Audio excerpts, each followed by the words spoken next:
shooting downtown in the alleyway. Everybody was energetic. Everybody was there to get the shoot done. We show up on set. Nothing is the way it's supposed to be. The parking lot we were supposed to park in is completely filled. All the clubs in the alleyways that we're supposed to be shooting in are all just bumping as well. We only had access to up to the street, and like half of a generator was like over the the boundary of the property, and like the cops are like, you can't be there.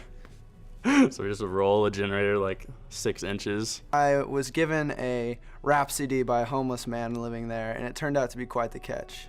Literally like 20 minutes before we were gonna set up the equipment in there, some drunk lady stumbled out of a bar and she threw up in the alleyway. Although it was terrible, it was beautifully lit from the lights coming from the other. So it was this beautiful silhouette of somebody throwing up in this alleyway. Then she just sat on a chair that was outside and just like leaned against a bunch of stuff and just fell asleep. And then she just kind of like woke up and looked around like, oh, where am I? And just like stumbled out of the alleyway by herself. We didn't know really what to do because there was just vomit on the set, and no one really did anything about it for a good hour and a half. I think Jacob and someone else had to scoop it up with like a pizza box or something that was also in the alleyway. You know, a lot of people did not want to do that. I was tired, delirious, and, fashioned together this contraption with napkins and cardboard and just kind of squeegeed and scooped. And I just remember him walking back with like paper towels in hand. He's like, it's up, you guys can shoot now, I cleaned it. I was like, what dedication? And I like being the hero on that.